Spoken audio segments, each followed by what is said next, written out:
Government corruption has never been more prevalent or caused more harm. It's why extremism is on the rise. It's why the financial gap between the haves and have-nots has never been wider.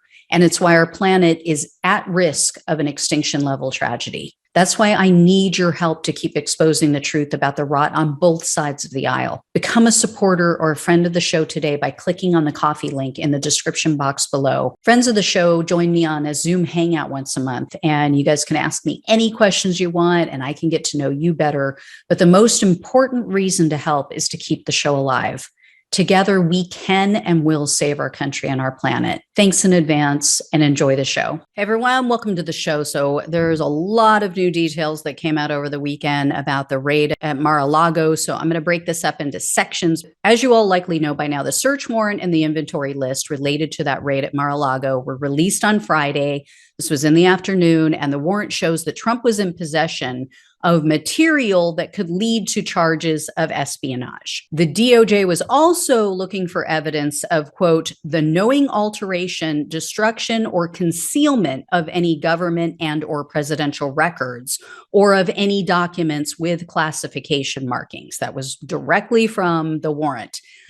Over the weekend, news broke that one of Trump's lawyers may now be in legal jeopardy because he or she signed a declaration which falsely stated that all of the classified documents had been returned. We don't know the name of the attorney, like which one it is, but we do know that this declaration was signed when a counterintelligence official from the DOJ met with two of Trump's attorneys at Mar-a-Lago, and this was in June. So those two attorneys are Evan Corcoran and Christina Bobb. So safe to say it was one of those two. Another very suspicious detail revealed this weekend is the fact that the DOJ reviewed surveillance video taken inside of Mar-a-Lago. This was outside of the storage room where these boxes were being held.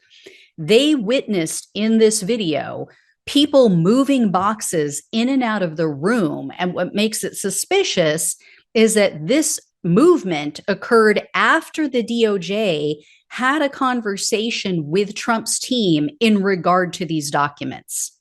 So they were on heightened alert about that. Of course, Trump has changed his story about 10,000 times over all of this, but the recent one is probably my most favorite excuse. They're now trying to say, oh, well, Trump took work home with him because he wanted to review the documents after hours. So that's how they ended up in his residence, and they just accidentally got packed up. That is the funniest shit I've ever heard.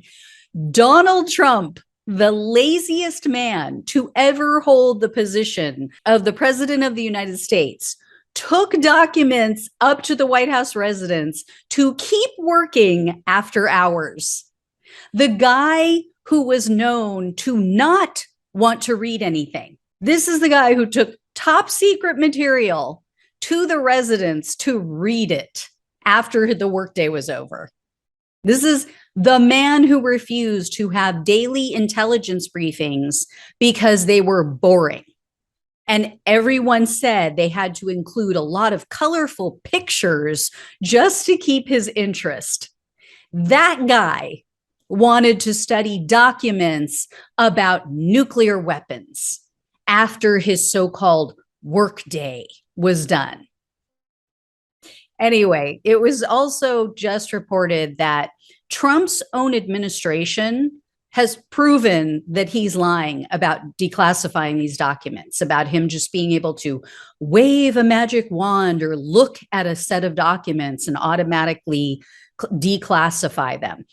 In 2018, the New York Times filed a lawsuit against Trump and his administration. They were trying to gain access to documents that related to covert government operations in Syria. The New York Times argued that because Trump had tweeted about this matter, he essentially declassified the existence of this operation or these operations. Trump's Department of Justice fought them in court over this, and they actually won. There was an appeals court that ruled on this and said, quote, "The Times cites no authority that stands for the proposition that the president can inadvertently declassify information, and we are aware of none. Because declassification, even by the president, must follow established procedures, that argument fails." Whoops. Womp womp and thoughts and prayers, Trump. Can't use that argument anymore, especially not in court. Your DOJ said, nope, doesn't fly. And an appeals court agreed with them. So no, he can't just look at a stack of documents and magically with his mind declassify them. Doesn't work that way.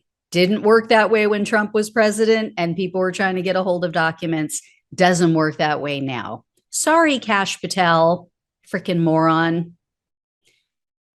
Anyway, guys, I have more to come, so be sure to check out the next video.